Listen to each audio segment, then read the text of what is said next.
the truth, dark, and mystery. It's the Drunk Turkey Show. Big development today in the investigation into the murders of 4 University of Idaho students. According to state and local officials and court documents, 28-year-old Brian Christopher Kohberger has been arrested. He was arrested and arraigned this morning in Pennsylvania. We have new details on what Brian Kohberger was doing right before his arrest. Police says a tactical team burst in to arrest the Idaho murder suspect. He was in pajamas and latest gloves, stuffing trash into Ziploc bags. Hey, greetings from the year 3000. It still sucks. This is Philip J. Fry, and you're listening to the Drunken Turkey Show. Your one stop for this sort of thing. Hit that button, like and subscribe. You know what to do, just like every other podcast. You guys know what to do. Hit the like button, hit the subscribe button, just like every other podcast. What's up, everybody? Welcome back to the DT Show. I'm Daniel, and today we got some news coming out of Nova Scotia. RCMP, the Royal Canadian Military Police, have dropped some information about the cadaver search that they had, what their thoughts are on the search, and the results thereof, and what these things can mean. We're going to break down a couple of interviews. Daniel Martell did an interview for, I believe it's the CBC, and kind of talked about some of the experience. You know, we did an interview with Daniel not too long ago. If you haven't seen it, I highly recommend you go back and watch it. It was probably, in my opinion, the most in-depth interview with Daniel that he's done. Now, I'm not saying that the other interviews that he's done with major markets or news media haven't been in depth, but what they have put out there was either edited or pieces of the interviews that he has done. And so go check that out. It's about an hour and I want to say like hour 40, somewhere about there, hour 35, in depth and very candid. So make sure you guys go and check that out. Hit the like button, hit the subscribe button, ring the notification bell. I want to say thank you. Big props to our mods who are coming in clutch. Again, guys, we can all disagree and stuff like that. Just keep it civil. But, you know, here on this channel, we follow the evidence. We follow what law enforcement is saying and what it means.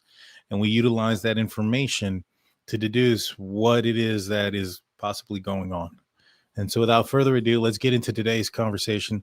And let's talk about it. So this is from the CBC. This is Cadaver Dog Search for Lilly and Jack Sullivan Didn't Find Human Remains. RCMP says 2 teams searched a total area of 40 kilometers. It's quite a big area or extensive search. Now, 40 kilometers doesn't mean that they went out, 10 kilometers that way, 10 kilometers that way, 10 kilometers back, or 20 this way, 20 that way, and everything in between, right? That's not what happened. And so what it is, and it's kind of like adding up everybody and all the searches that they did. So like, for instance, the 2 acres that Daniel lives on, that area was searched and researched and researched and researched. I want to say each dog went through it at least twice. So that's 4 searches amongst that 4. So that's 2 acres times 4. That's 8 acres already taking up space, right? And so wherever they also went in other places, they doubled it up and then probably, doubled it up again. And so it's 40 kilometers. It's of the area back and forth. It's not necessarily 40 kilometers in a big old square, so to speak. All right, let's read this. It goes, dogs especially trained to pick up the scent of human remains did not find 2 children who had been missing from rural Nova Scotia for more than 5 months. RCMP announced Wednesday as they renewed calls for information in the disappearance of Lilly and Jack Sullivan. Lilly, 6, and Jack, 4, were reported missing on May 2nd.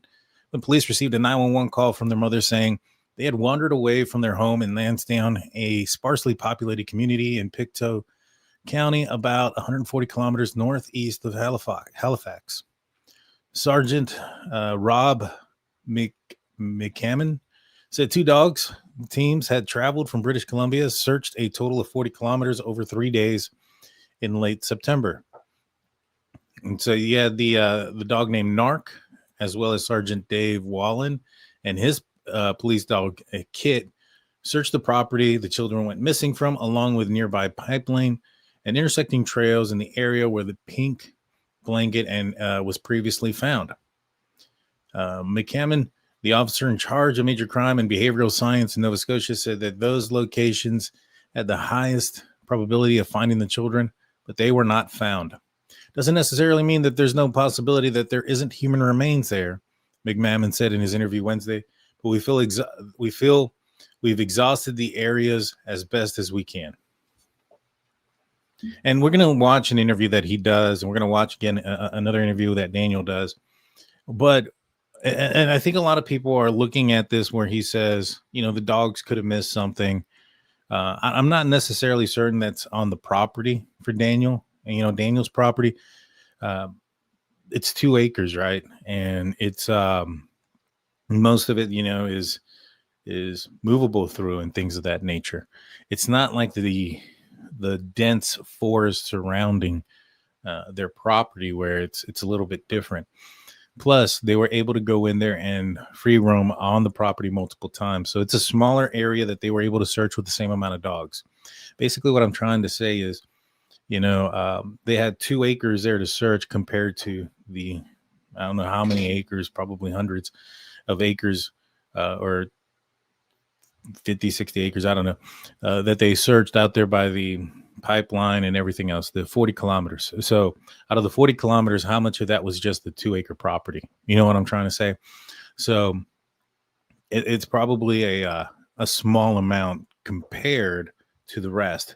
And so when you're looking at the 2 dogs doing the searches, 2 dogs would be able to search more in depth in a small confined area compared to a large wood, you know, forest dense area that spans out much further. So when they talk about there's a possibility that they missed them, I don't think that possibility is on the property that's 2 acres and well searched. I think that possibility more exists out there where it's countless of acres and miles of woods. So they're not ruling out the possibility that they could be found out there. They're just saying that, and you know, RCMP had a guy that came out and talked. I want to say it was on one of these news medias. It may have been the CBC, and he was talking about how with the cadaver dogs going out there, one of the reasons why they would go out there 5 months later is because, well, you had dogs already out there that were looking for the scent of a body that was either alive or just recently passed, and given the time frame in which they went missing, that's what you would be wanting to look for. Now, if something nefarious happened to these kids and they were buried or under the, you know, underwater inside of a container of some sort, well, the smell of decomp may take a little bit longer for it to reach the surface where a dog can detect it. So it might take you might want to wait a few months to do so. And given also that they also said that just because they didn't find anything now, probably, or if they don't find anything, and he was kind of preparing everybody. This was before the search happened. This is when everybody found out that a search was going to happen. He's like, you know, don't be surprised if they don't find anything. The accuracy of the dogs isn't 100%, you know, and two, it's such a dense area, and it's a large area that they could have gotten into or lost. And there's a lot of other factors to consider. That they may need to bring those dogs back after a few months after, you know, after this search, and then maybe a year after that as well.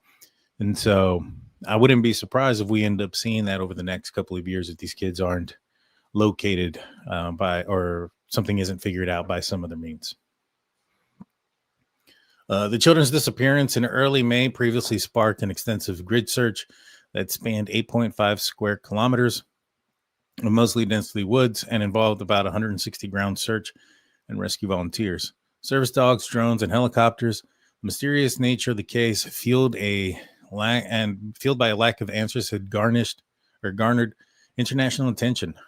RCMP says the Northeast Nova Major Crime Unit continues to follow up on information that has been gleaned from more than 860 tips, 8,060 video files that have been reviewed for forensic testing. A slew of units are working on the case and have been since May, said McCannon. He said the case is still being investigated under the Missing Persons Act and is not a criminal case. So I think that's pretty huge, right off the bat, that they're still not investigating this as a criminal case. They still don't have any criminal means behind it. Now, I know a lot of people will look at, for instance, Daniel and have all these accusations. But, if we were to look at some other cases that we have looked into, like, for instance, Delphi, where you had Keegan Kline and you had Ron Logan, two guys that were highly suspected of being the individual who took the lives of Libby and Abby back in February of 2017. Now, the reason behind it is Ron Logan. The girls were found eventually on his property. The bodies were found on his property, and he had created an alibi that was false before the bodies were found. So before there was a crime known to have occurred, he requested he had called his cousin and asked his cousin to lie about where he was and say that he was with him. With Keegan Kline, he had created a fake profile online under the name of Anthony Schatz and utilized images from male models to lure and catfish young women and get them to send him pictures that were X-rated. And so both these guys were highly, highly suspected. Both these guys committed other crimes. And so during the investigation from law enforcement, as they began, even though they suspected them, and in some cases they truly believed they may have had some sort of involvement, the evidence just didn't match.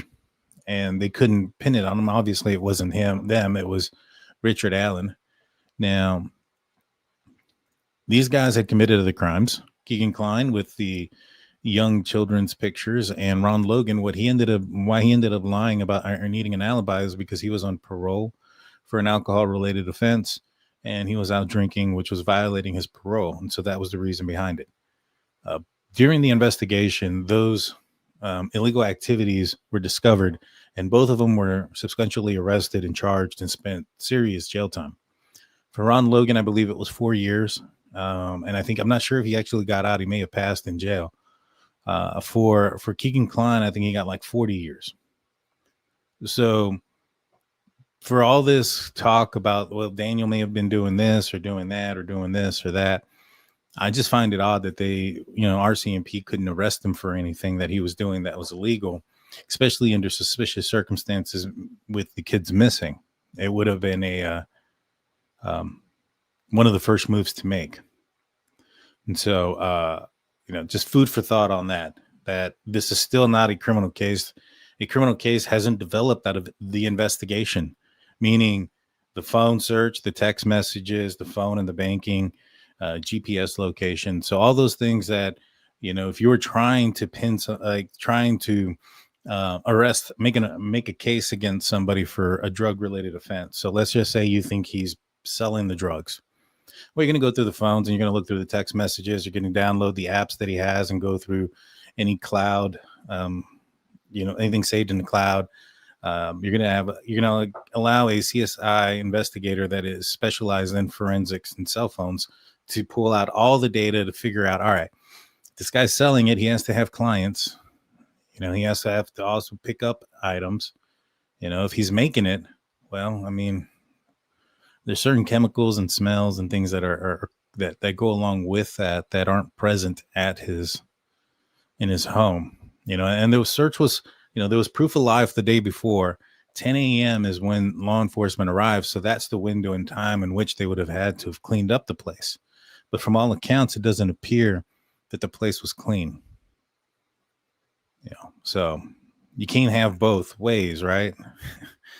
You can't say, oh, they must have cleaned it up and did all this stuff to get rid of the smell, get rid of the chemicals and this and that, and also say that the house was a mess and dirty with dirt and dust and things of that nature. Those two things can't exist at the same time.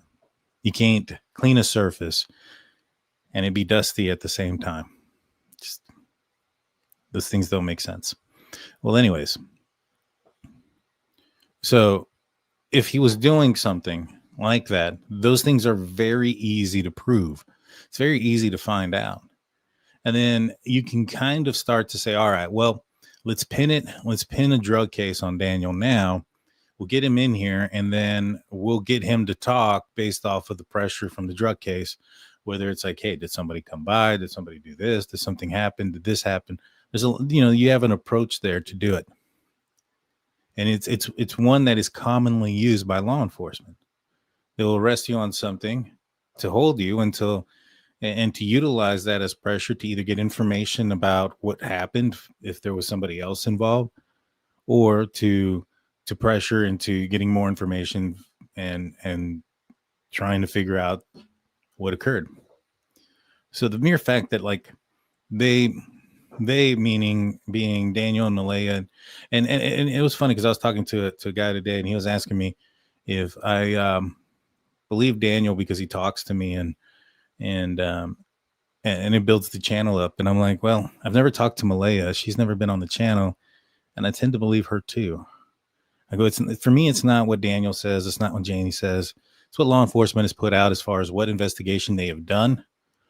What that means as far as, all right, when I hear that they've given their phone over and it was used to download forensically, I know what that means. I know that they've gone through their phone. I know that they've gone through their text messages, their apps, their locations, and so much more. And I know what evidence can be found based off of those things, what you need to look for to build a case on something, and how easy those things would be to find.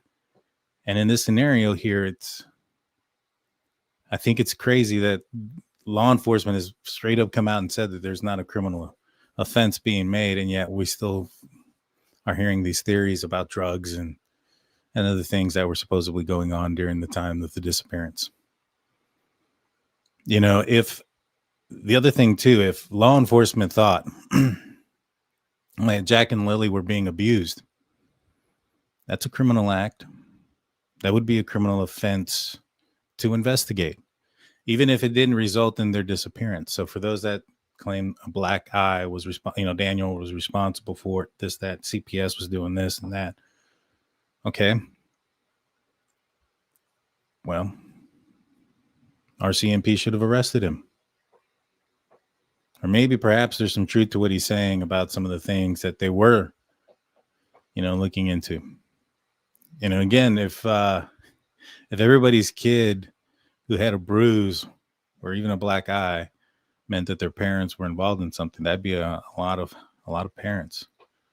Now, I understand that, it's multiple black eyes, and I'm with you there. It's suspicious. I would have looked into it very hard in the beginning as well. 100%. The reason why I'm, I guess, a little bit like, all right, well, maybe there's some truth there is because law enforcement has investigated it. All right, let's continue. McMahon also renewed calls for tips from the public, noting that people may have information they think is significant, but everything is important to us. We can make a decision of how pertinent it is and how much effort needs to go into validity and follow-up. He added the RCMP are still considering all possibilities, but would not discuss their investigative theories. This is not something that we stopped working on. We are grinding as hard as we can. There are a lot of legitimate public concerns about the how two children go missing and we can't find them. So we're going to continue until we have answers. McCannon said that the dogs could always come back if new information or evidence suggests would be beneficial to the investigation. And so they go into a little bit of what with Daniel, but I actually want to play the interviews on those. So I'm going to play those instead of continuing to read them. But let me see what you guys have going on. We got Lori coming in with $13.99. Thanks for keeping us updated. When is the next call in? Love hearing everyone's viewpoints. Depending on how fast we get through this, I might do about 30 to 40 minutes call in on this show. So yeah, I enjoy it too. I enjoy talking to everybody.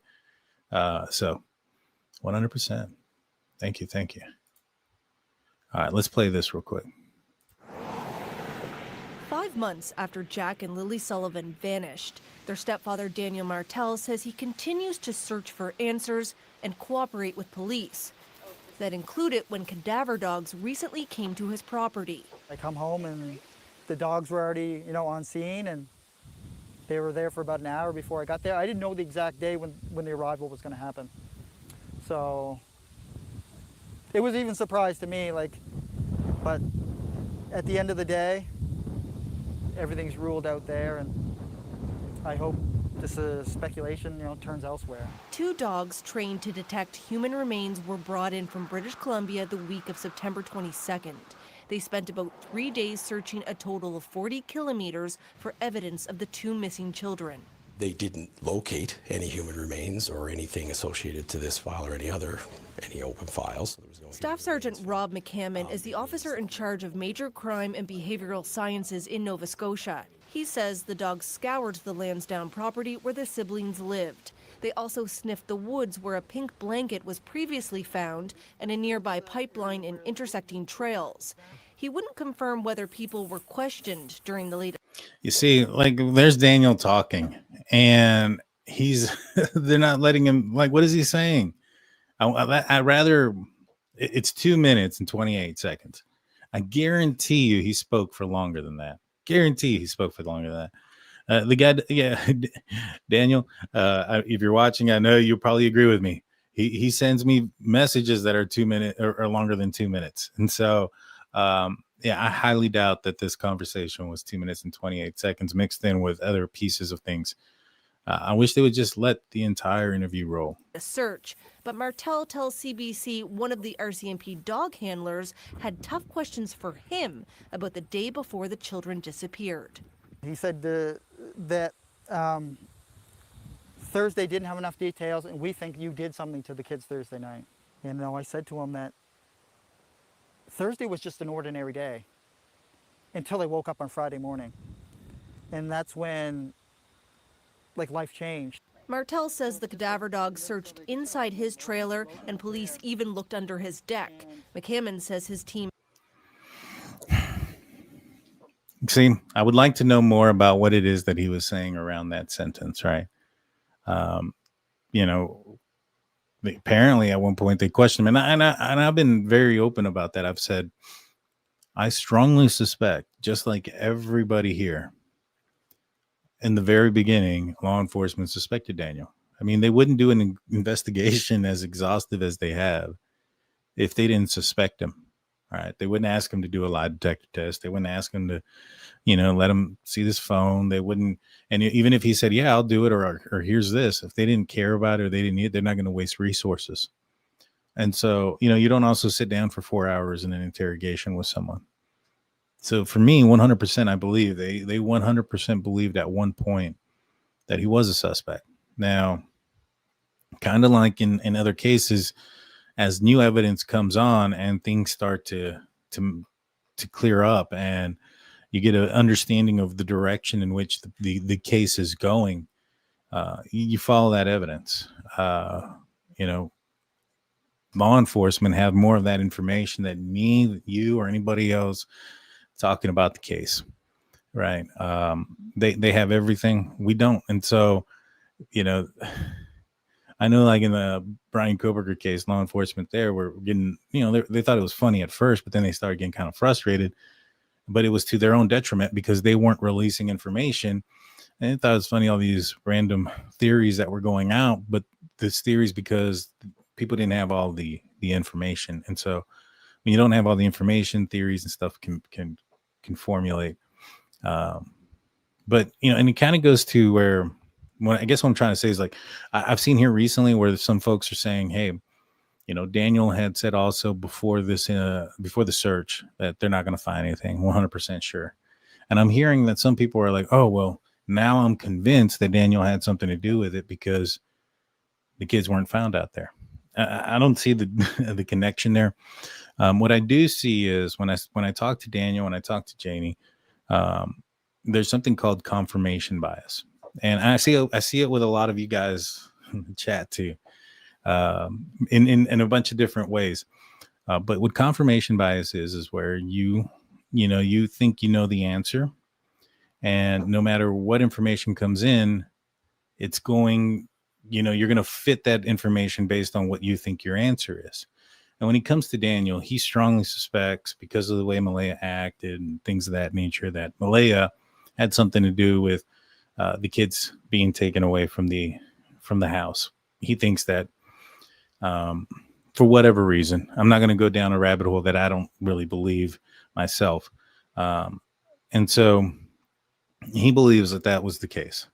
And so if he believes that that's the case, well, why would he say anything other than the fact that they're not out in the woods there? You know what I'm saying? Just like a lot of folks here, no matter what, everything that comes out, like for instance, the little lighter pieces from the plasma lighter that we debunked, that people were saying was a cell phone. You look at that and everybody's like, oh, that's a phone, that's this, that's that. You know, I had a saying in the Idaho case. I was like, to a hammer, everything's a nail. And what I meant by that is some of the folks that, when they looked at the evidence, they just kind of looked at it from a certain perspective to make it fit their narrative. And, you know, when it comes to me, like I mentioned it earlier, it's not what Daniel or Janie say. I've never spoken with Malaya, and I don't think that, you know, all these things that everybody's saying about her, I don't necessarily believe. Not because of anything she said. She hasn't said anything. That's solely to do with what the evidence is and what law enforcement has said that they have done to investigate them, the lengths they have gone. So is prepared to keep working on this case until it's solved. This is not something that we stop working on. We've got 2 young children, Lily and Jack, who've gone missing from their home, and it is a Missing Persons Act investigation still at this time.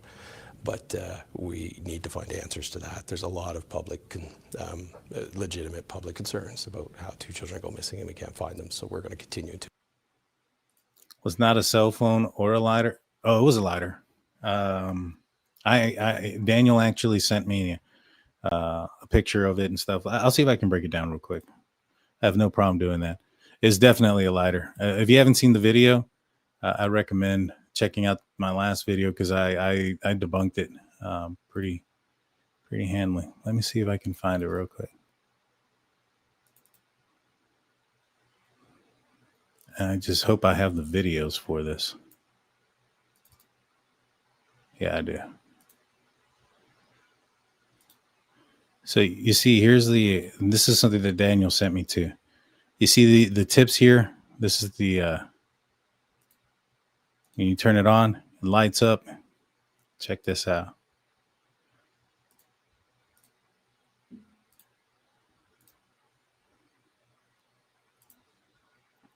You see the burnt 2 tips at the top? This is obviously missing the case. There's your spring. It's kind of hard to tell because this has the case around it, but there's the battery, there's the spring, there's the size of that. So it's relatively the same size, as you can see. From here to here, it's pretty much the same. Here to here, here to here. And you can see the burnt tips here at the edge. Burnt tips at the top.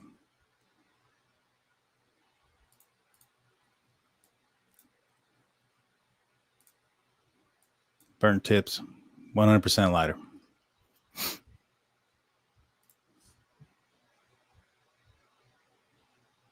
Yeah, it's 100% an electrical lighter.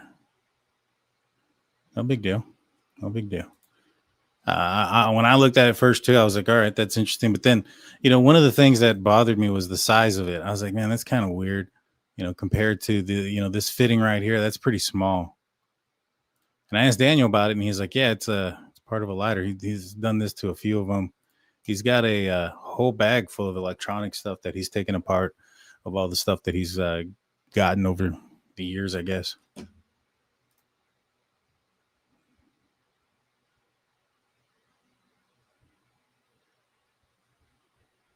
So, I wasn't even showing it anymore. I'm over here going through it, and I forgot it. So there's the battery. There's that.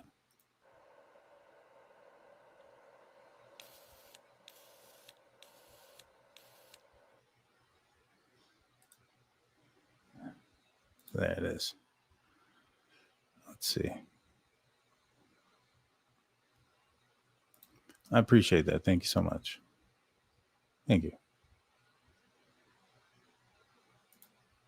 Yeah, so it's definitely a lighter, but yeah, so some folks saw that, like I said, to a hammer, everything's a nail. They saw the, and I'm not talking about the creator that said it. I'm talking about like a lot of folks saw that image and automatically assumed that it was something nefarious. They thought that the battery was some sort of drugs.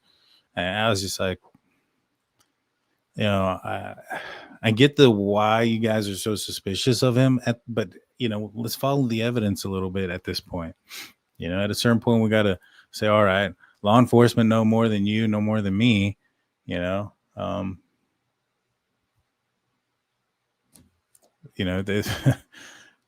why it's like this. It's like, I've seen some people who were, I was watching these behavior panelists talking about somebody else, and maybe it was Daniel, I don't remember, but they were talking about a parent, and they were saying, yeah, you know what, I don't think this person's lying, and this, that, and the third. And I just saw these people who had no experience in the field be like, you know what, doc, I think you're wrong.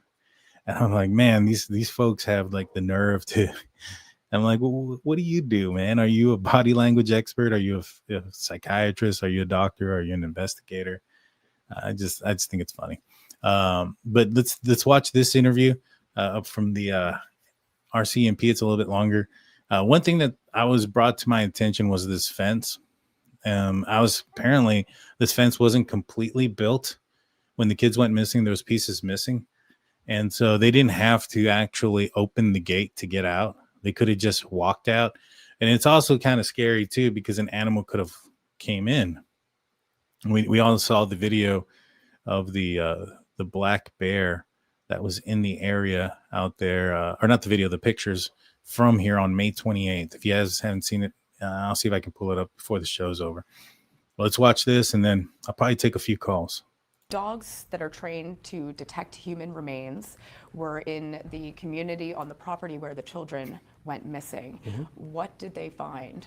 Well, they did not find or signify any, identify any scent of human remains during their search. So they searched the property around the family's home. They searched the area where we found the pink blanket, the pipeline area, and the intersecting trails, and they didn't. The dogs didn't indicate on any scent of human remains during those searches.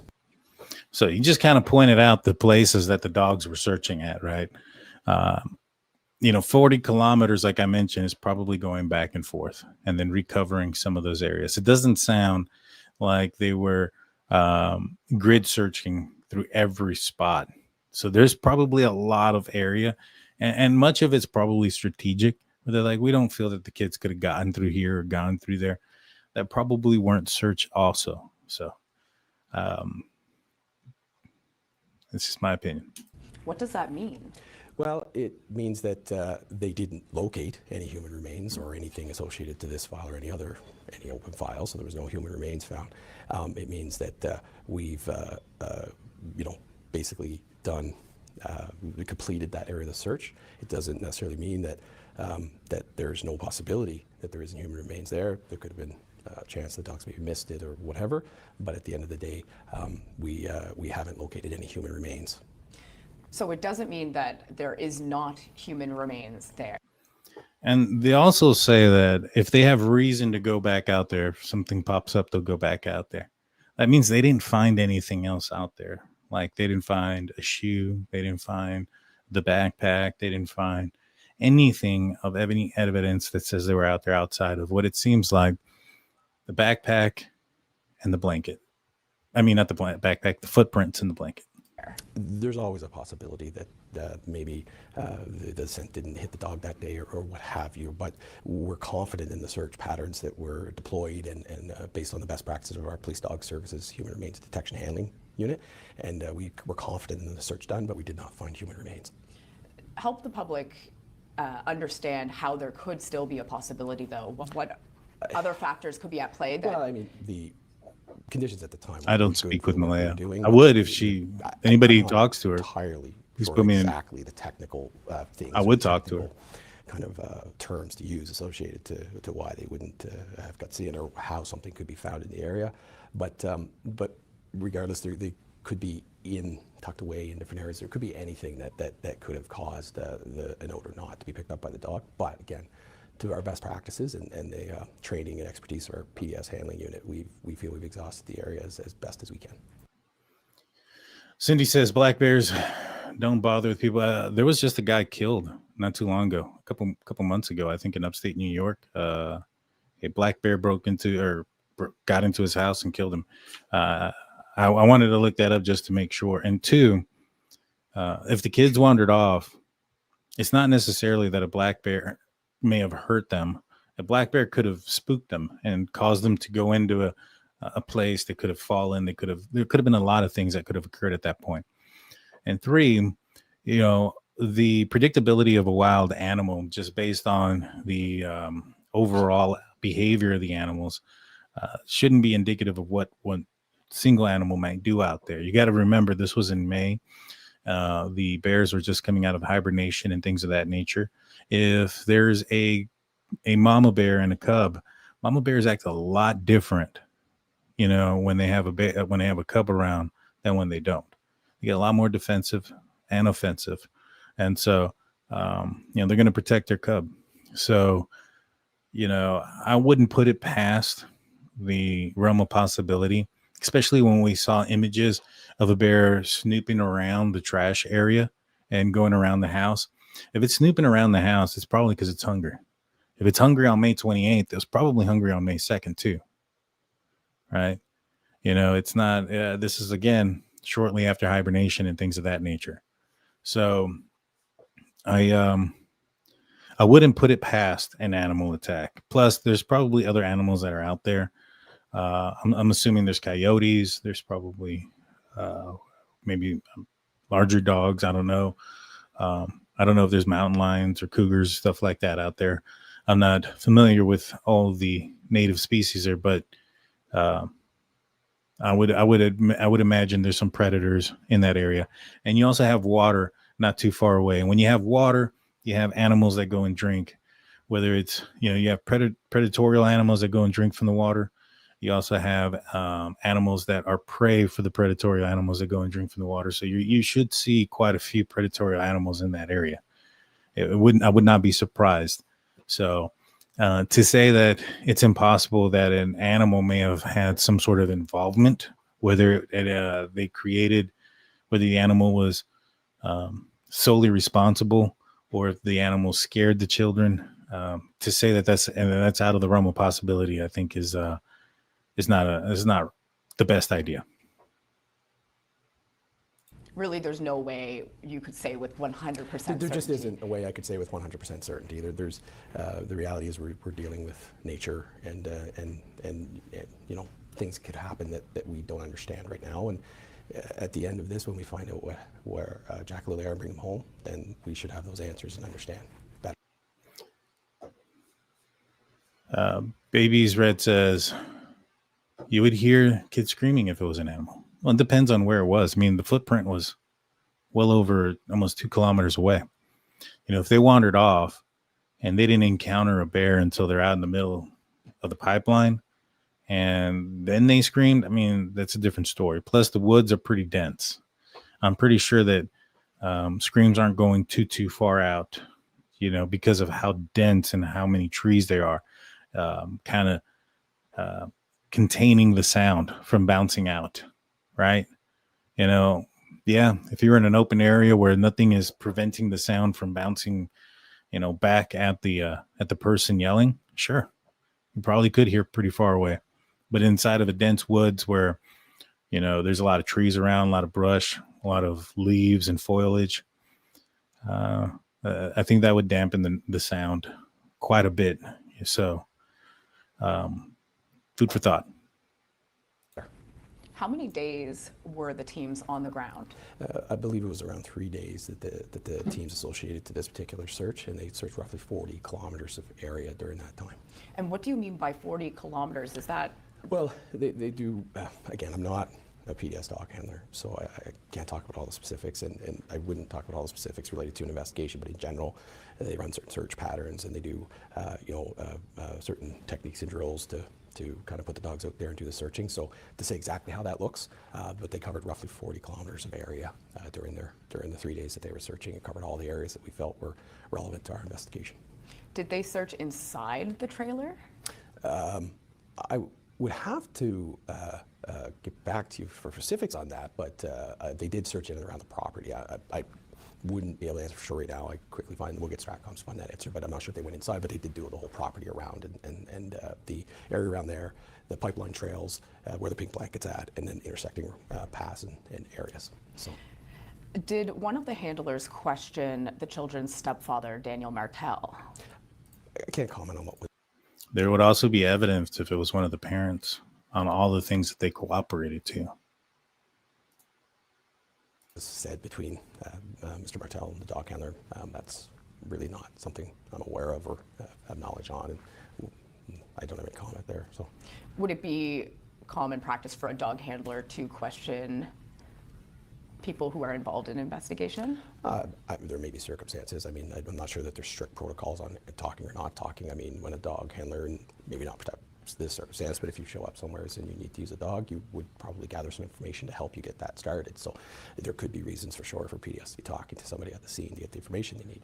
But again, there's no solid and fast rules on that. So yeah, there may, they may talk to people when they deploy, but they may not. So, given there were no human remains detected and that these were locations that were the highest areas of probability, is there any other possibility of cadaver dogs being brought in again? Absolutely. If we have information or evidence or facts that suggest that there'd be benefit to bringing in whatever resources available to the RCMP, we will look at deploying that resource when it's relevant, pertinent, and beneficial to the investigation. So if there were information or anything that we needed to do or an area we needed to cover again or anything like that, then we would look at bringing them back in and having that done. Deborah says searches have found children up to 8 miles away. RCMP searched 25 miles / 40 kilometers. Yeah, but it was like I mentioned, they just talked about the areas that they went and searched. They didn't go out 40 kilometers in a line. They didn't go out or for instance, 25 miles. They didn't go out 5 miles that way, 5 miles over there, and then 5 miles that way, and then the big old octagon, and then search all the 5 miles in between to make up those 40 miles or 25 miles. What they did was they took one dog and it walked the same mile 2 or 3 times, and then they took the other dog and walked the same mile and then counted those miles as 9. You get what I'm saying? So it's not necessarily like 25 miles of area that was not touched. No, it was the same areas over and over again, and it was the areas of importance. So there's a lot that isn't there. And the other thing too is, guys, if my mods are deleting your comments, it's for a reason. Sorry, it's the way it's going to be. Keep it civil. Let's see. I'm going to see what video you sent me on my YouTube that I saw in there. I mean, on my Facebook. I saw that.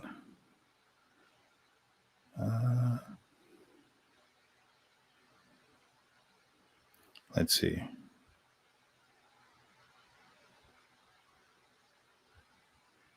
I can bring you on here in a minute too, Lori. I'm going to do that here in a second for a little bit. I didn't get any messages on my Facebook yet. Just FYI. What happens now? Now we continue on with our investigative work. Nothing stopped from the second day of this investigation when major crime took carriage and began collating, sorting, and organizing. Nothing's perfect. Planning the investigation. We haven't stopped. We've talked with a number of people. We've got over 1,000 taskings that we're still creating new ones and developing new areas to gather information from. We've reviewed over 8,000 videos, thousands of hours of video from the area, and we've done an extensive ground search using both technical. Let me rewind that. Videos, thousands of hours of things that we're still creating new ones and developing new areas to gather information from. We've reviewed over 8,000 videos, thousands of hours of video from the area, and we've done an extensive ground search using. So they've looked into some videos in the area. So for those that think that somebody came from somewhere out of town and drove into the area and had to do with some sort of elaborate hoax or elaborate scheme to take the kids and then drive out. I have videos that Janie sent me of how many vehicles passed by her house in the morning. I think it was a total of 11 in a 3-hour time frame.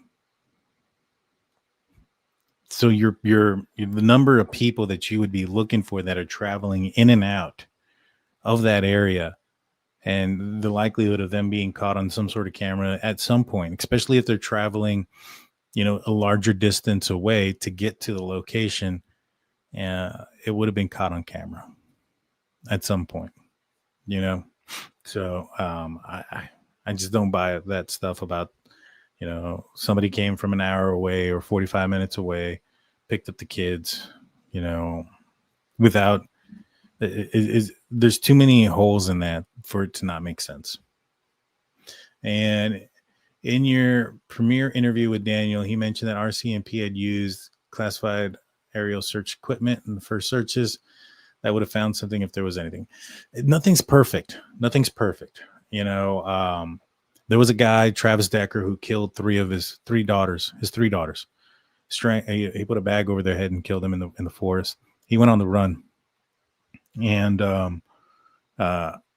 the United States, this was the United States search. I'm not saying anything about RCMP or anything like that, but the United States used their technology and their searches to try to find him. And they just recently found him. He was less than a mile away. And they used cadaver dogs, they used drones, they used FLIR, they used absolutely everything. The whole 9 yards. And they had way more cameras out there in that area than they do out there in Nova Scotia, in this rural area. And it took them, basically, they barely found him. And he was less than a mile away. Timothy Dees, his body was found less than 200 yards away from where he called 911. And there was multiple searches in the area with cadaver dogs, and it was not a wooded area, and they still couldn't find him. So, all this stuff about, they would have found him, clearly you guys have never been in the woods, for one, until you've never been a part of a search like that. It's obvious, because nothing's perfect, and I would reckon to say that most searches find, I would say that when somebody finds someone or they find something, it's usually not on the first trip too. It's usually going back and forth and back and grid searching and stuff. And so it's probably closer to like baseball, where a good hitter will strike out 7 out of 10 times. Probably the same thing here, having your search out there, depending on how late it is and how long they've been missing for and how dense and populated the area is. I would reckon it'd be harder to find some kids in the middle of all that than they would. I mean, there's so many countless cases. Vanessa Guillen, she was killed by another soldier at Fort Hood, and they tracked his movements to an area. And when they went to that area, they found a burn pit where he burned her body. They searched that area for multiple days, and they found the burn pit, but they couldn't find her body. They couldn't find the remains. A couple workers found her remains a few weeks later off the side of the road, not too far from where the searches were. And so, even when they had a perimeter and an idea based on technology of a location of where the bodies were, or the body in that situation, Vanessa's, they couldn't find it. The ground search didn't find it. There's countless people who have gone missing, and their remains get found later. Like even in the Gabby Petito case, there was several people who were found before they found her when they were out looking in the wilderness, who had been missing for a long period of time, who had been searched for, they couldn't find, things of that nature. So I just think that this whole they're not in the woods 100% is just kind of, I don't know. I think there's a good possibility there. When you look at how far, those footprints were and how far the blanket was, I reckon, and I had this conversation earlier, and I was like, hey, the fact that Malaya and Daniel came out and said that they'd only been missing for 20 minutes, that may have hindered the investigation a little bit, or the search, because now they're only searching for 20 minutes away. Had the opening been what it was, which was probably an hour, maybe an hour plus, because 8:48 is when Janie gets her phone call from her brother. Shortly after that is when she hears the kids outside. So 911's not called till 10. So that's your window. It's about an hour. And I'm thinking maybe perhaps if they had broadened the that initial search and started searching a little bit further out, maybe they would have had better luck. But given where the boot prints were and also the blanket, it makes me believe that they got out further than what law enforcement were searching at, and so let's finish this up. Both technical capabilities, partner agencies, GSAR, DNR, to as thoroughly as we possibly can search the area around the home and those other areas that I mentioned. And that's if we continue to gather information, make decisions based on that, and if the information suggests that we need to do more searching, we will. So the investigation hasn't let up since May 2nd? No, it has not let up, and it won't. This is not something that we stop working on. We've got 2 young children, Lilly and Jack, who've gone missing from their home, and it is a Missing Persons Act investigation still at this time. But we need to find answers to that. There's a lot of legitimate public concerns about how 2 children go missing and we can't find them, so we're going to continue until we have answers. Janie says, you got to remember there was 2 kids out there searching as well. And I agree with that. But whether it'd be one thing if the boot prints were found alongside of the roadway, but they were found between both roads in the middle of the pipeline, kind of close to where, that blanket, let me pull it up real quick so I can show you guys. Let me pull up the blanket real fast where everything is at so you guys can see that. And I even asked Daniel because he said there was a lot of marsh out there. It was also a lot of mud, but yet there was no other footprints outside of the 2 kids that were walking up the trail. And then you also had where the footprints were, where the blanket was. And from what I understand is that okay, so let's make this big.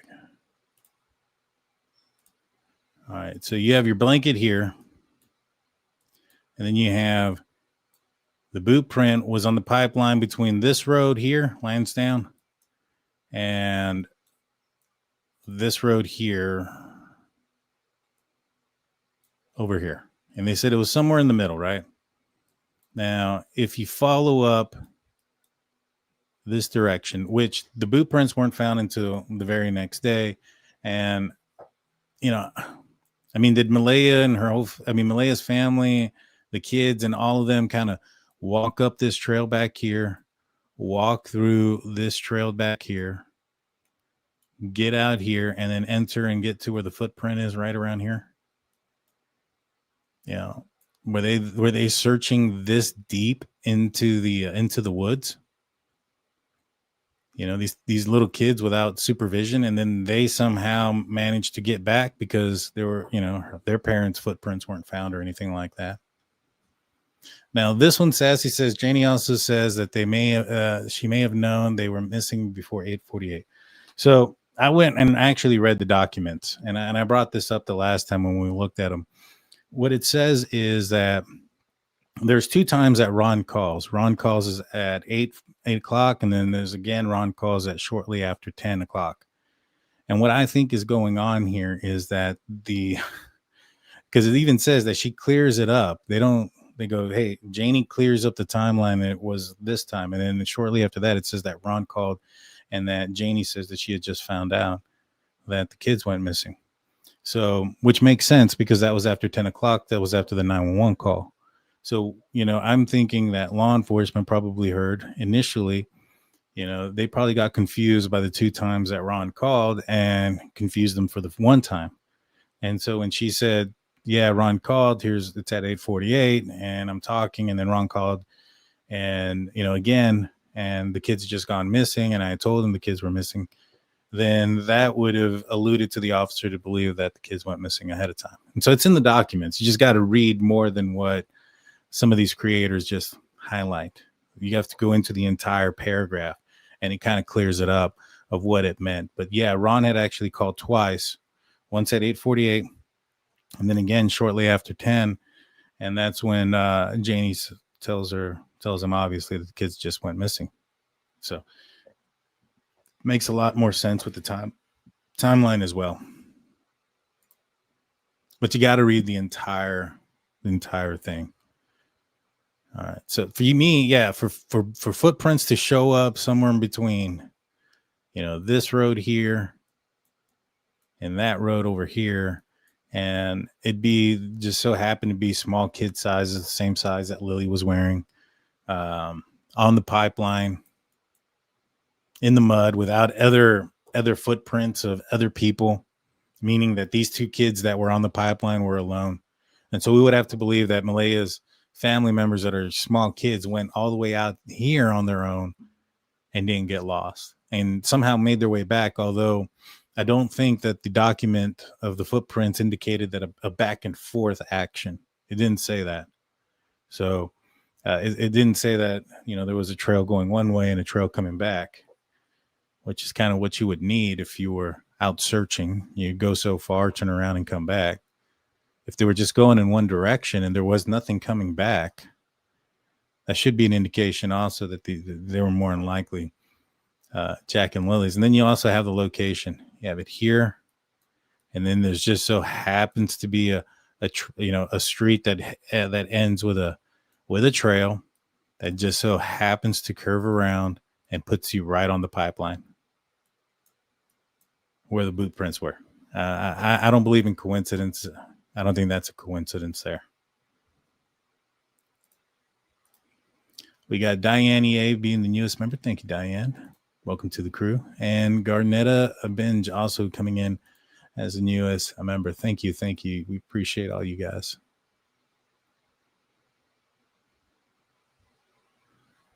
Let's see.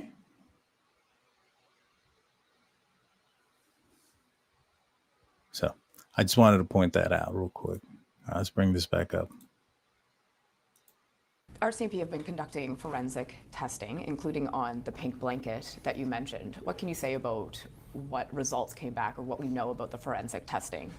Of course, I can't say much about the details because, it's part of our investigation and there's a process we go through and we don't want to put out much information. But we've been working with our National Laboratory Services to have the DNA testing done and to get any type of testing related to this investigation in as timely manner as possible. It's been at least a week since the dog handlers were on site. Why is there a lag in informing the public of what they didn't find?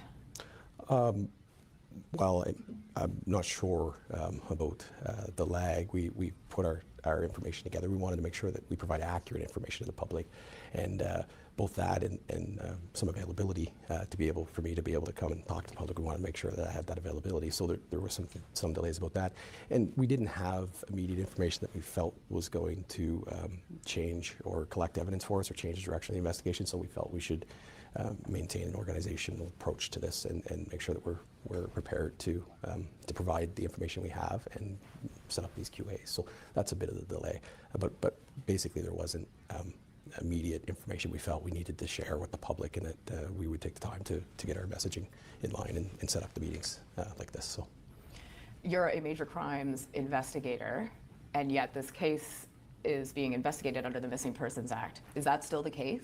Absolutely. Yes, it is, under the Missing Persons Act. One of the things that major crime brings is the ability to collect, manage, collate, organize, and review large volumes of information using some of our standard practices on information control and management. So when you have a file like this that's large, we do support an investigative capacity. So there are other areas that sometimes major crime would support an investigative capacity, larger incidents that maybe aren't necessarily the specifics of major crime, but they need that extra added boost for file management, information management, things like that. So we do support different areas like that, but we are the lead on this investigation because of the large size, the volume, and our ability to interconnect different parts of the RCMP to kind of understand what their capabilities are and bring to bear on a given situation. So that's part of the reason why we remain involved in the lead in the investigation. So to be clear, it's currently not a criminal investigation. No, we don't have any. We haven't collected evidence or facts or information that suggests criminal investigation or charges or anything like that at this time. So we are still. There you go. I mean, they have nothing that criminal investigation, criminal charges, nothing. And like I said before at the beginning, doing drugs, endangering kids, abusing kids, those are all crimes that people should be charged for. And, the amount of cooperation, just because just because you give permission for law enforcement to look into your phone, and you think that all they're going to look at is just for evidence of kids, going missing, and you don't think if they find something else, they're not going to arrest you for it? I mean, look at what happened in the Charlie Kirk case. He had that one guy who was claiming that he was the shooter. They looked through his phone and find some child X-rated stuff on his phone, and he ends up getting charged for that.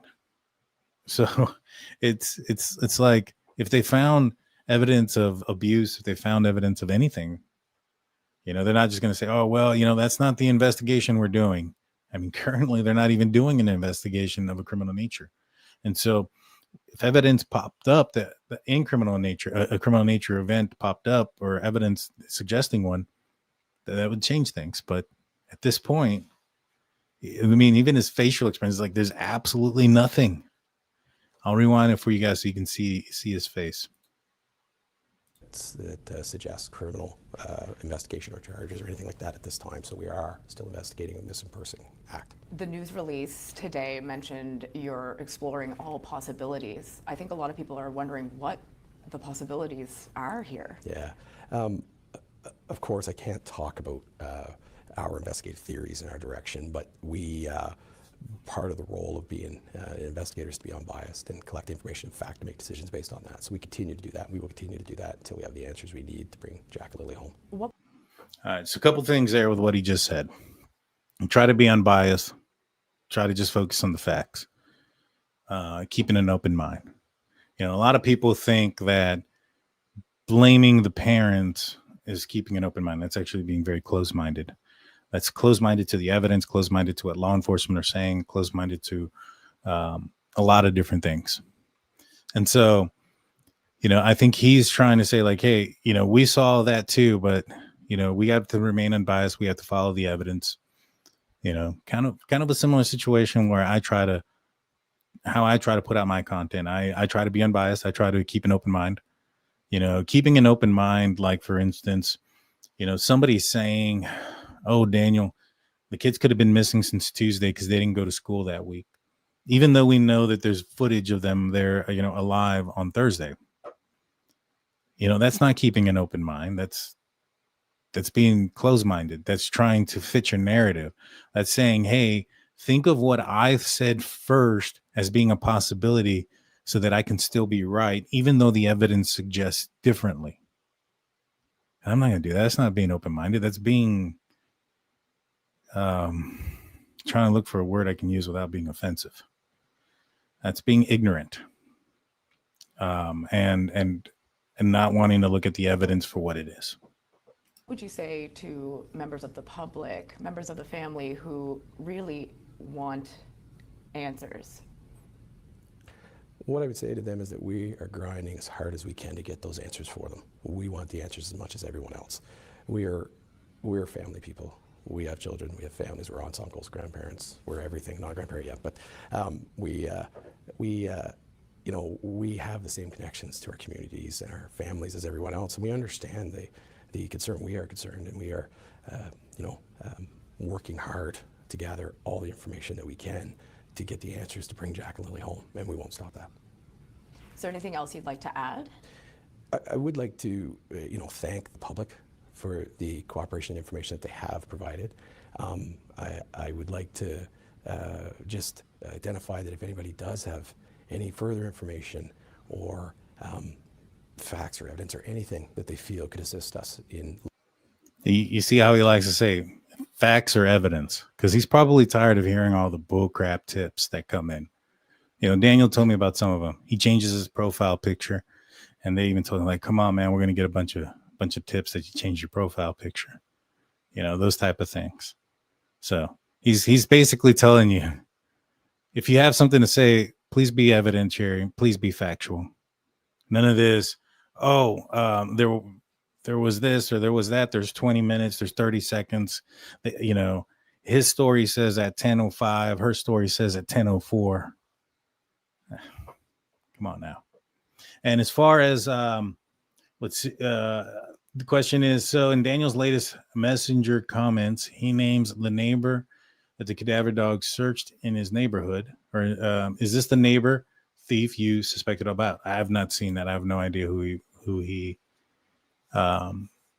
named, if he named anybody. I have no idea. Locating Jack and Lilly, to please call us, and we will follow up and gather that information and follow up with that. So, but we do appreciate that. And I would like to say that, this is a very tough time for the public at large, the investigators, but especially the family. I can't imagine what they must be going through. We're doing the best we can to get answers for them and everybody else in this. That's a huge clue right there. What family do you think he's talking about that they want to get answers for? That they're doing this for? It's for Malaya and Daniel, Janie, and the family that they have. Let's rewind that for those that don't want to hear that. Let's play it one more time. Who they're doing this for? Because to me, that just spoke volumes.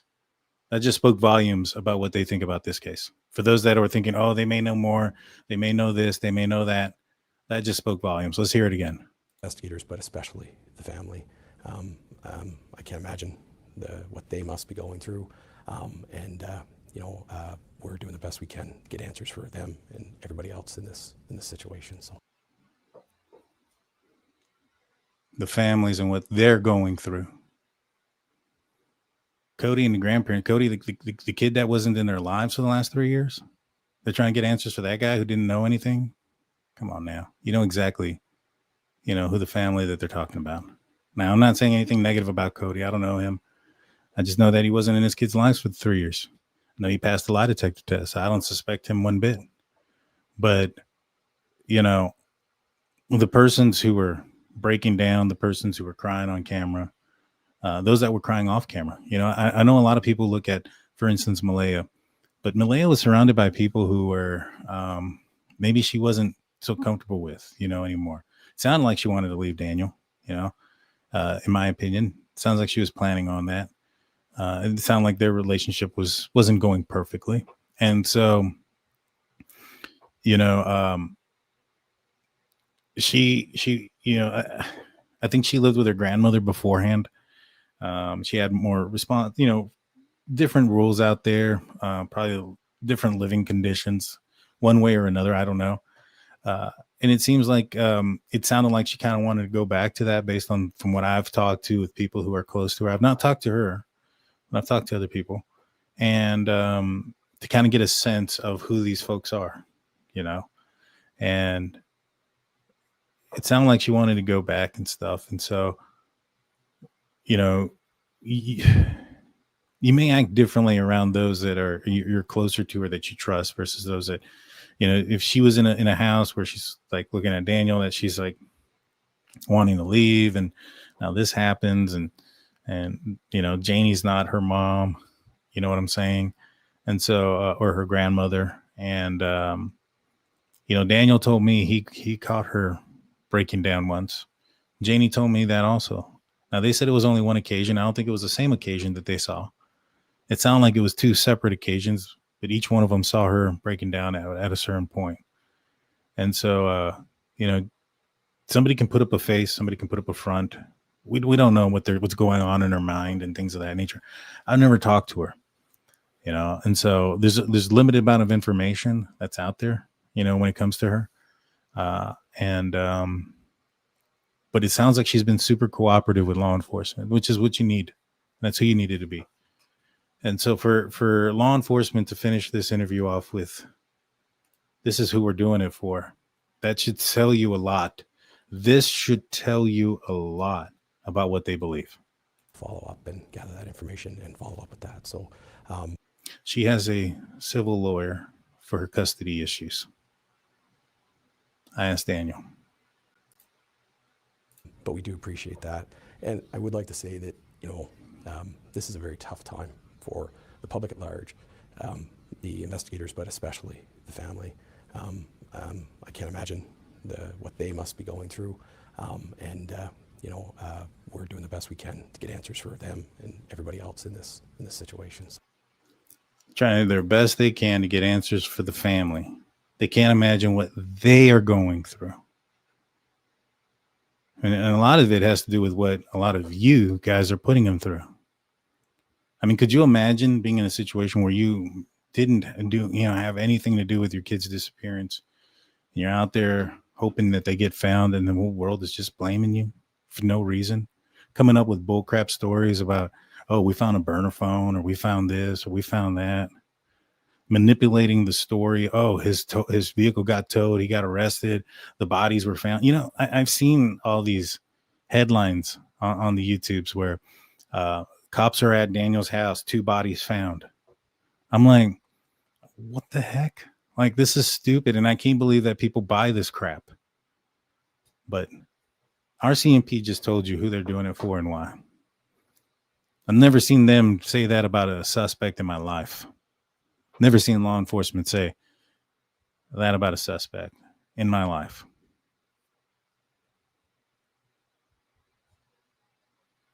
So you guys can say what you want and all this other crap, but I've never seen that said about a suspect ever.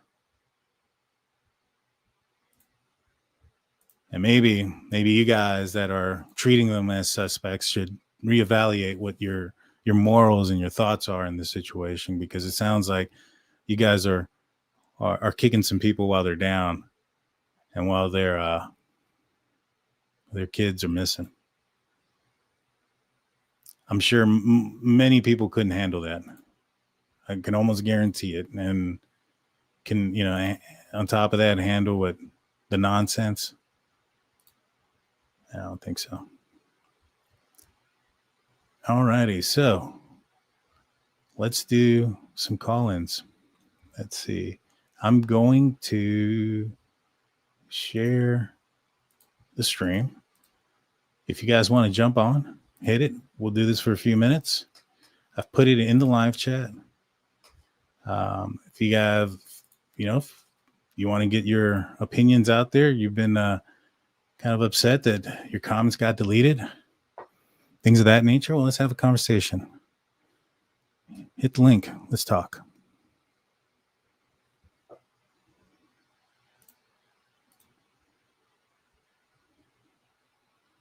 Thank you. I appreciate that. DT, you're right about people pointing fingers and already have them as the criminal. Very bad. 100%. We got our first caller. What is up, Travis? How you doing, my man? How you been? I've been good. Kind of going through all this information, taking it all in. I hadn't finished that entire interview, so that end part of it, I played it so many times because that was the first time I heard it too. Yeah, I'm surprised I'm the first one on, but I just wanted to echo that comment you made about the woods. I put a comment in chat, but there was so much going on. I've just started to go through those applications for access orders, and they're very comprehensive. They're much more comprehensive than what a search warrant affidavit would be. And so I'm not really buying that they have no criminal charges have been brought against anybody because it's easier to get access orders than search warrants.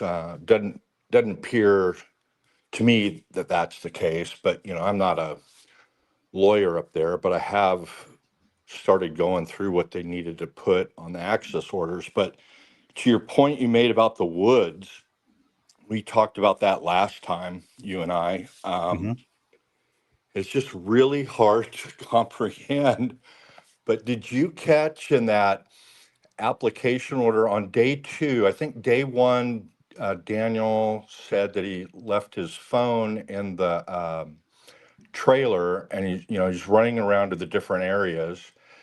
He talked about that in your interview with him. But the second day he had his phone, and in his interview with the police about that, he said, yeah, I had to access Google Maps to make my way out of the woods. So here's a guy, I don't know if he grew up on that property, but it's literally his backyard. Those woods are so thick, he got lost in them. Yeah. I don't know if you saw that, but I mean, sound doesn't I mean, sound gets cut off. It's like soundproof barrier once you get deep in those woods. The light gets cut off. You have no reference point to where the sun is, and you can get turned around pretty easily. The other thing that, again, I've only gone through 1.5 of the access orders. The other thing that surprised me, I'm sure everybody knows this, but I didn't, that they had dive teams that searched 3 bodies of water, dove. They had boats with sonar. I mean, they got sophisticated stuff up there. But one lake they could not access with sonar. They didn't say lake. I'm guessing it's bigger than what we would call a tank in Texas, but smaller than a lake. But it was too wooded. So I don't know what follow-up was on that. But yeah, you're right. They're thick woods, and it's, the technology isn't as great as people think it is. Even with FLIR and all of that. But that's what I wanted to talk to you about. That's pretty much it. Yeah, I know that Daniel told me that, and I think I looked it up on somewhere else as well, that how dense the forest is. It may even be difficult to see the ground, with how dense the trees and the foliage are up at the top. And so, yeah, it's there's quite a bit there. Let me see. I'm trying to pull up a video here that I wanted to play too, but it's not letting me save it.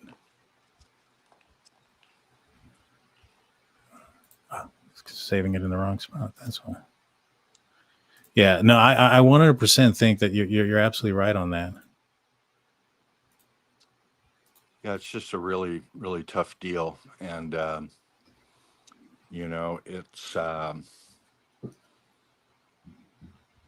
phenomenon, of people grasping on to an idea, conclusion, a solve of something, and then it's really difficult. We just had the yogurt shop solved here, and I posted, that's a poster child for what happens if you have tunnel vision, cognitive bias of any kind. You just keep doubling down, and then it takes somebody brand new that says, I'm going to go back, I'm going to look at the evidence. I'm going to set aside these confessions, which, the defense claim were coerced false confessions. I'm going to start with this DNA we've got that we couldn't match up. They tried to say, well, it's got to be from a medical fire person, contamination in the lab. And so they tested over 100 people trying to link it to the 2 main defendants. But the new guy came in 2 years ago and said, I'm just going to start from the beginning. I'm going to review all of this evidence. And this type of DNA in the yogurt shop was YSTR. So that's the male line. And way back when, they couldn't put that into CODIS. The other thing they didn't do is there's a national database for tool mark on cartridges, NEFIS. It's run by the ATF. And a lot of departments don't submit cartridges to that, but more and more do. And he submitted the cartridge to NEFIS, and it came back a match to the real killer. But that cartridge was only submitted a year and a half ago. But, Yogurt Shop was a perfect example of they'd put together a new task force. We're going to look at this new, but what they did is they went with the assumption that we've got the right person or persons in the group we originally had in 1991. Right. So 1998, they put together a new task force, and they start with the assumption we've got the right guy. We just need to figure out which of this group. Well, that's not looking at everything anew. It's confirmatory bias that you've got two people out of what you narrowed down to be seven. And so it led them to the tragic result of convicting two people who were innocent, eventually got out after 7 to 9 years in prison. One was on death row. But that's what happens, and it snowballs. Human nature. But good to see you. I'm going to let some other people much more knowledgeable about the case in, and good to see you. And as soon as I get us a date at the body farm in San Marcos, I'll let you know. Heck yeah, man. Let me know. I was just out that way not too long ago. It's just up the road. But thank you, Travis. I appreciate it. I think you're very knowledgeable, by the way. So don't sell yourself low.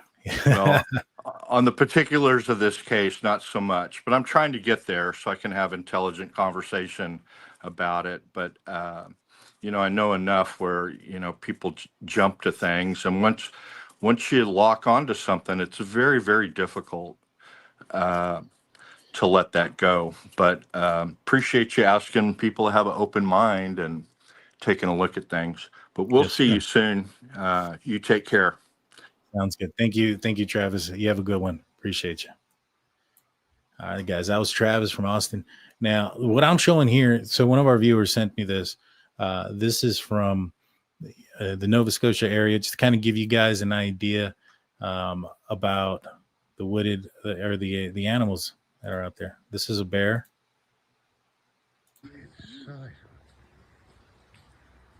Pretty good size one. There?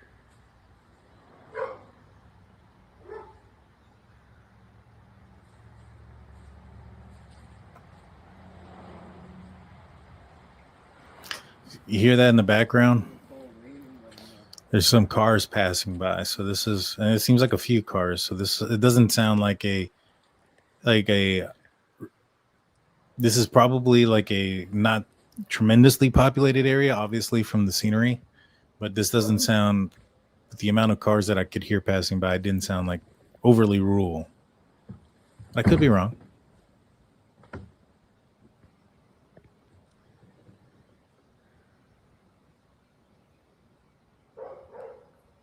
Yeah, big bear don't care. In the live stream, we'll be doing this for a few more minutes. Join the conversation, guys. Come on up. I know there's been a lot of folks who have some ideas. I just want to talk them out. If you think that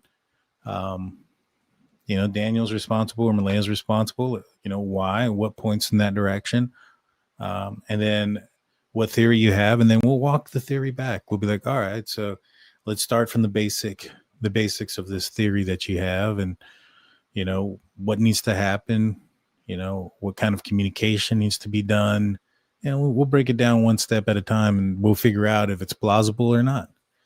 I'd love to do those. I like doing those type of things, and so if you guys want to jump on board, it's pinned. Just hit the button. And hey, if you have something that I can't deduce and I can't, ponder off, then it's something that we need to add to the possibilities, right? And so it's not just about, debunking. It's about an open, honest conversation about the information and trying to figure out if it's plausible or not. But I'm not one to stick to something once we've deduced it out. Once we've figured it out that it's not plausible, I don't stick to those things, so that's not what I do.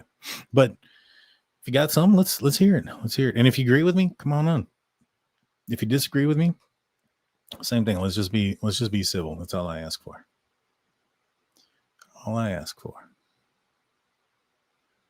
Let's see. But let me answer a few questions from the live chat. I got Big Let me move this over here so I can see it on the big screen real quick. DT, are you familiar with the scenarios where a situation similar to this polygraph were either redone or expanded upon to more people to try to obtain info as a last-ditch effort? I don't know. Usually when somebody's that open and cooperative and then they take a lie detector test and then they pass it, and then it's not just them, but the other person does too. Those aren't usually resulting cases where that person is guilty, right? Typically, if somebody cooperates to this level, does the lie detector test and things of that nature, and they've done something, they've gotten caught because of the sheer amount of cooperation that they've done. So that's kind of where I'm at on that one. But to do it as a last ditch effort, I don't know. But these guys don't seem like they're out of the realm of doing it. Daniel says he wants to.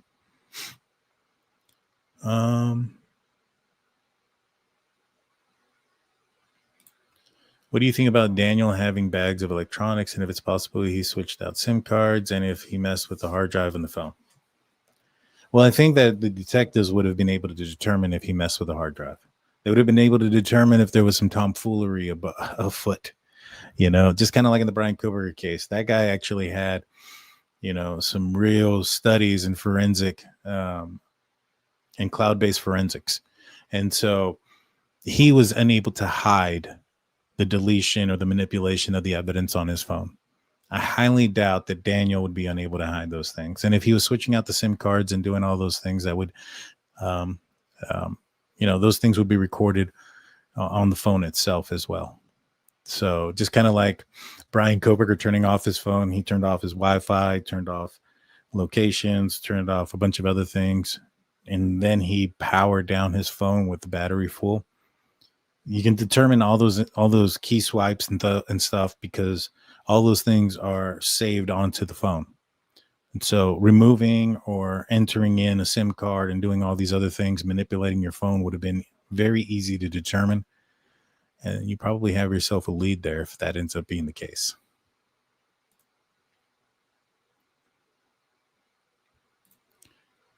So you're saying it doesn't involve Ron Logan or any Odinus. The Odinus people, maybe. I don't think Ron Logan. At the end of the day, if you look at Bridge Guy is a short dude.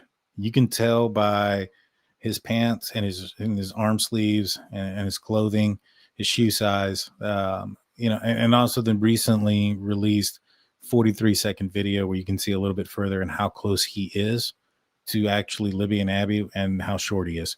And so when you look at him walking across the bridge, I reckon if you look at the bottom of the shoe, bottom of the pants, they're scrunched up, and you can also see a different shade of blue at the very bottom.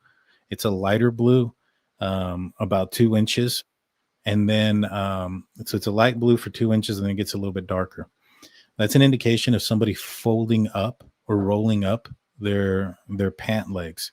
That's an indication of somebody who's shorter. Somebody who's taller wouldn't have that problem. They would actually be unrolling, and most likely you may end up seeing something like high waters. You got also have to remember who these folks are and where they live. They lived in Delphi, Indiana, not Los Angeles, where there's a tailor at every corner and everybody's wealthy and everybody's getting their clothes tailor fit for them.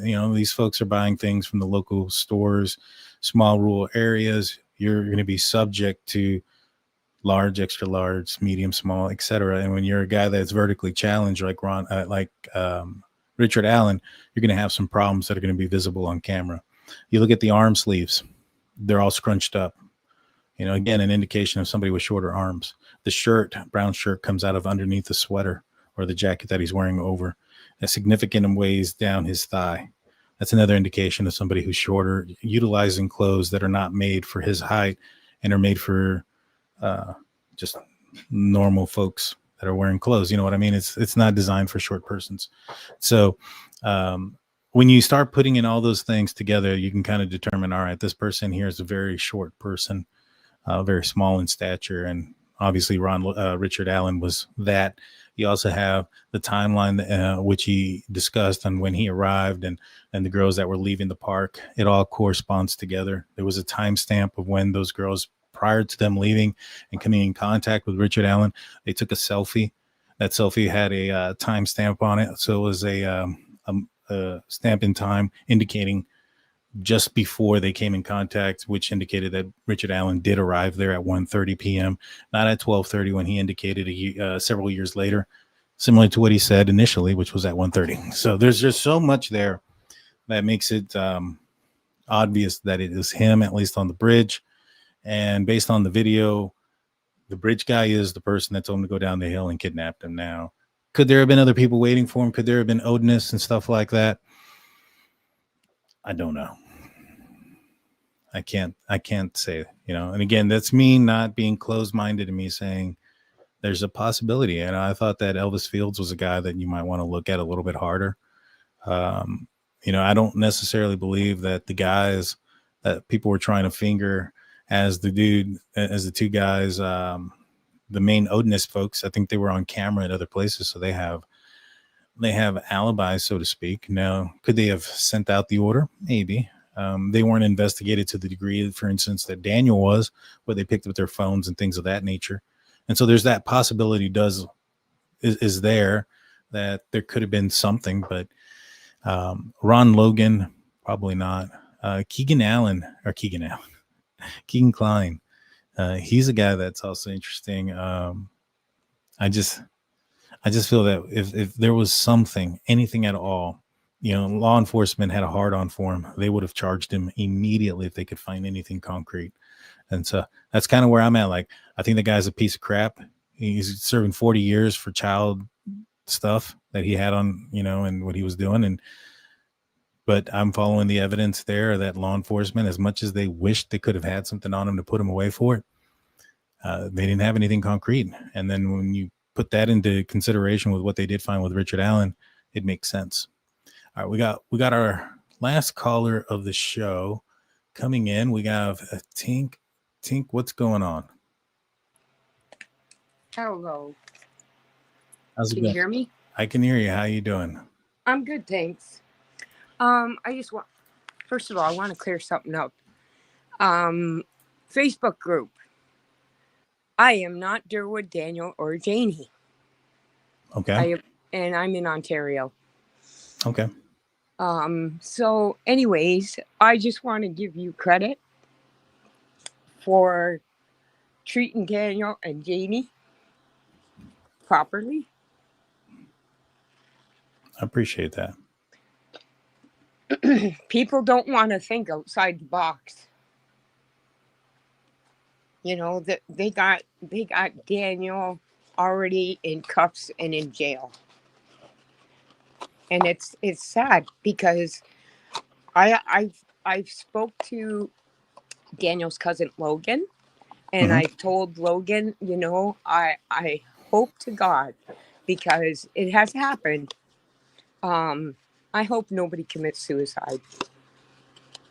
Yeah, no, I hope so too. I know some people have, they've been harassed and hounded and things of that nature. And very much, and like, it's sad to think the world is bad enough. Yeah, you're not wrong. And they don't need that. And they got to carry that around for the rest of their life. Yeah. And if Jack and Lily do return, there's 3 kids plus Daniel's other kids that are going to see that all over the internet, what people have called their parents. Yeah, that's true too. That's true. It's not right. Don't tell me you've never looked away from your kid once. Right. And, I was talking about that, or I wasn't talking about that, actually. It was a discussion at work earlier today. And it had nothing to do with Jack or Lily or anything like that. But, one of my coworkers had mentioned something to the effect that when they were younger, when their kids were younger, she was talking about her kid being much older now, and I think in their 20s. But when they were a child, they went to the store and they turned around, and when they turned back, they were missing, and they ran throughout the entire store, got scared, terrified, were screaming and searching, and they ended up finding him hiding. I think he was hidden in He was hiding in like the toys or in the clothes or something. It was a game. And, everybody there was kind of talking about a story where they've turned around and their kids were missing, whether it was a short period of time and it was a flash for a second, or if it was a little bit longer. My grandson had a code Adam in a Walmart. Gosh. He was right beside us, and then all of a sudden he was gone. We thought he was in the clothes, and here he was on the other side of the store down in the toys. 3 years old. Oh, geez. Yeah. Mm-hmm. That's scary. Yeah. That is scary. It is very scary. And as for, people saying about Jack's black eyes, my son watched his feet. He was up until he was 3 years old, watched where his feet were going, not where he was. And he had black eyes and cuts like you wouldn't believe. Yeah. And there is a video out, and I watched it. It's on Cheryl Christine's TikTok. Go on there and you look at those kids and you see if you see any black eyes. Okay. I'll check it out. I haven't seen it. I know there's some folks that are pointing out, I think there was a picture back in December. Yeah. They found 2 pictures of Jack, one with a black eye and a scuff on his chin on the same side. And my son had the same thing. And then one where he's got and Malaya did say that. Side. And Malaya did say that he was not abusive to those kids. Right. And if he was, that would be a criminal offense. And why wouldn't they arrest him for it? Mm-hmm. Why wouldn't they bring at least an investigation into him? You know what I'm saying? Yeah, no, it doesn't. Law enforcement's actions aren't indicative of the fact that they're not saying that Daniel did something like that. And that last statement that they said of why they're doing this is they're doing it for them.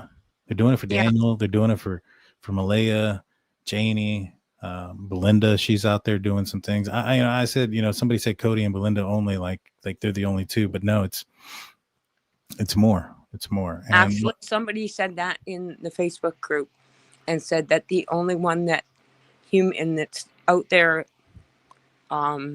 for these kids is Belinda. And I corrected them and I said, you got that wrong, and I do have to correct you because it's not only Belinda, it's the world. Yeah. Yeah. I mean, and they agreed with me. Yeah. No, you're right. So, I mean, people got to take a step back and stop accusing the way they are. Like, honestly, put yourself in their shoes. Yeah, 100%. 100%. My daughter fell out of a bunk bed and had a concussion, so I'm not a good mother. Kids fall. Kids hurt themselves, And if these kids were, in fact, autistic, wandering off is something that autistic kids sometimes do. Mm-hmm. Being physical with each other is another thing that they do. And so there's a lot of possibilities there. Well, my girlfriend, her stepson and her grandson were playing with a toy, and the grandson let the toy go, and it hit the one kid in the face, the older one. He went to school, and here we call it FACS, Family and Children's Services. Okay. Went to the school and took him out of her care because of that. Put him back because they found out, that it was an accident. And then he had a bruise on the side of his ear. Mm-hmm. He told the teacher at school that he was hit with a plastic spoon. Blue plastic spoon. She didn't have a plastic spoon. But it was from the kids playing around. Yeah. And he is autistic. And he alcohol syndrome baby. So he's like 15 years old, but he's like an 8-year-old. Understood. Yeah. So, I mean, people making accusations like that. I'm telling you, like, I hope it doesn't happen to any of you. I agree. Well, Tink, I want to say thank you so much for joining me. It was great talking to you, and thank you for your support. Thank you too. And yep, I'm not Janie, Durwood, or Daniel. Well, there you go, guys. Tink is not They're them. all accusing me of being Daniel, Durwood, or Janie on Facebook, and I'm D Mats. So thanks, guys. Got you. Oh yeah, there's a lot of people that have been accused of being me. Well, you know, I say, do you actually want me to go in there with my actual Facebook? Because this is a backup account that I use because I got thrown in Facebook jail 30 days for saying throw Trudeau under the bus. If you think I'm going to go into a group like that and you guys take pictures off of somebody's Facebook and just what you've done to Daniel, Janie, and Malaya, I'm not having it. I'm not having my kids, grandkids, and that spread all over because of how these people are. Yeah, I wouldn't blame you. I would rather my backup account go into Facebook jail than my actual account. There you go. Be one step ahead of them. You got to be one step ahead. Exactly. Well, you have a good night, Tink. Thank you so much. You too. Bye. That was Tink, y'all. I'm just going to answer a few more questions and we're going to call it a show. Daniel, can you debunk the debunction theory, the abduction theory, and then the neighbor theory? The neighbor one, I can't. Not yet. You know, there's a lot more information that I would need. I can't deduce it out. The abduction theory, so that one, it depending on where you're going with it. Like, if you think that the family had some sort of means behind it, I highly doubt it. So, like, I even got, for instance, Daniel, when I had the interview, to admit that it would have been unlikely that Malaya would have gotten out of bed and not wake him up, and or that she got out of bed. He had woken up. He had seen Lilly come in and out. And when he did get waken up for the final time, he saw that Meadow was asleep on top of Malaya's arm. And then he felt that if Malaya had gotten up or moved her around, Meadow would have waken up. And so it's very unlikely that would have been the case. So they have her phones and stuff. So how are they communicating between Malaya and whoever's coming inside of the house to pick up the kids? How do they know that the coast is clear? How do they know that Daniel's still asleep? This happened at 9 something, 9 o'clock in the morning, almost 10 o'clock in the morning. It wasn't 3 o'clock in the morning. It wasn't 4 o'clock in the morning. Right. And so there's an added risk there. Even if they would have thought that Janie was going to be gone, there's an added risk there that Daniel could have been awake. So how did they know that he wasn't? How does she communicate that? And how are law enforcement not able to pick up that communication? How are law enforcement not able to determine? And they just said they had like 8,000 hours of video. How are they not able to determine a vehicle coming into the area from outside of the area if they have cameras within a certain radius of the house? Now, that radius might be far. The nearest camera may be 1 mile or 2 miles. It might be a 3-mile radius from the house. But if somebody's coming in an hour or 45 minutes away, they would have had to have come in within that radius to get there. So abduction from the family, highly unlikely. The neighbor, the reason why I cannot deduce it is because, as I mentioned, the cameras, there's not very many, but there's probably enough within a certain radius that you're going to be able to see, all right, if anybody enters from in this radius or not. A neighbor could fly under that radar. A geofencing, right? So if you're going to try to get the footage from all the, and I'm going to play this. I'm not going to play it tonight, but I'm going to play it maybe the next time we're on talking about Jack and Lilly. But the amount of vehicles that are in that area during that morning hours, Janie sent me a video, and over 3 hours, I think it was like 11 or 13 vehicles passed by. And she said that's more vehicles now than in the past because, it's almost a touristy spot for people to pass by because of Jack and Lily's disappearance. And so even at that, I think it was like 13 or something like that. I can't remember the exact number. I got the videos. We'll watch them next time. So you're not looking at a tremendous amount of phones and people coming into the area. Now, why, people might say, well, they may have had the phone off. Yeah, they may have. But the problem is when it comes to like this type of crime, it's most likely a crime of opportunity, not a crime of premeditation. It's not like they knew the kids were going to be outside that morning by themselves and they were watching and they devised the plan and they turned their phone off for hours beforehand and all this other stuff. It was most likely a crime of opportunity. And given that area, given the dead spot, somebody who lives close, their phone, it would be indistinguishable between whether their phone was at Daniel's house or their own house or a mile away or probably even 2 miles away. Now, what you might want to look into is the coming and goings of a phone. So, for instance, if there's a phone that connects to the tower, then unconnects because it's in a dead spot, then reconnects. Well, that area is a dead spot because it's in a valley. And so you might be able to even point out with a higher accuracy of the folks that were passing by there in that area. And so in order for somebody to get around that, if they lived in that area, their phone and, based off of the events called timing records, it would be hard to determine whether their phone was at Daniel's house or their own house.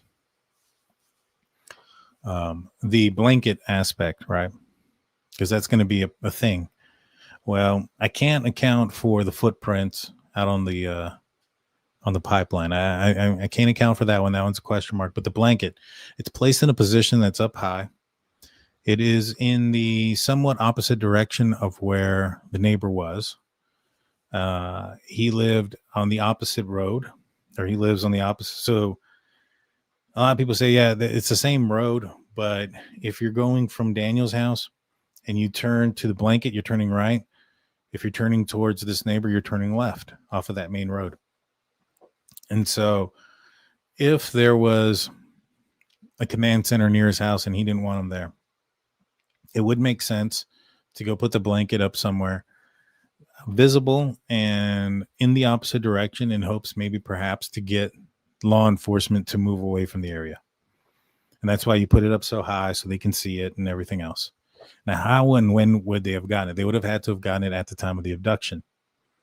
Now, this person is supposedly a thief, and according to documents that I have, or not documents, news articles that I've read based on him, he's also been arrested for drug possession and stuff like that. So when you're feeding a habit, it's not beyond the realm of possibility for those that are burglars feeding a habit, such as drugs, to have gone through somebody's trash.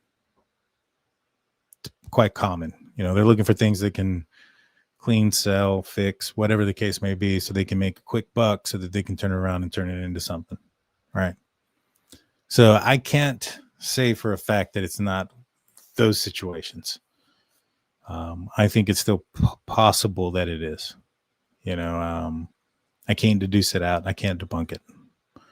Not yet. Now, if I talk to this guy and or law enforcement comes out and say, hey, we searched that guy's house or we have his phone and he's been cooperative and we don't believe he did anything, then I'm going to follow that. But at this point, I don't have anything to say one way or the other, which is why I won't even name him.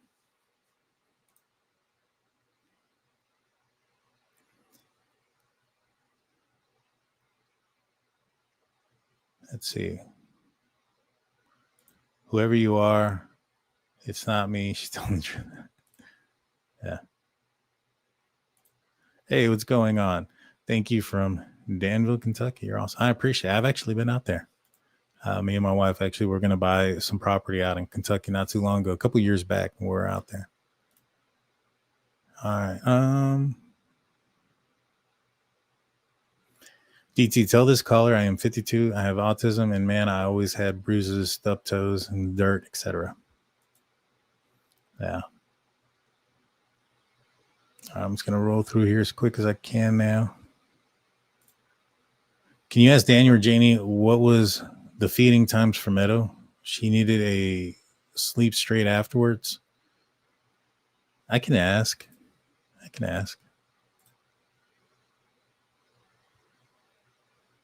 Daniel, can you tell me your thoughts on the forensics back on the blanket? Do you think they found anything? Well, here's the thing about the blanket, right? And I'm just going to run right here, make sure I don't got anything else, because I think this is going to be the last one. This is going to be the last question. So the thing about the blanket, right? The forensics. This came from Daniel's house, so you should expect Daniel, Malaya, Janie, the kids, Daniel's other kids, to all have their DNA probably on it. Anybody that visited the house, so Daniel's family, his brother, his Malaya's family, if they visited as well, any of them that visited, there's a good possibility. There's a good possibility that even Daniel or Malaya's friends or coworkers, I don't know if Malaya was working, but if Daniel went out, shook the hands of one of his coworkers, went home, and then put the blanket and used it for the breeze or whatever, but now you have that guy's DNA on it. So there's going to be a lot of DNA that's probably on it, based on that. So if they find some things on there that are unidentified and things like that, they can't come out and say that. And so I think that they're working through it. They probably did find some unidentified DNA on the blanket based on those parameters that I mentioned, especially if some of these folks don't have like a criminal history or criminal past. And so you got to be able to say, all right, well, is this on there because of nefarious reasons, or is this on there because of common transfer?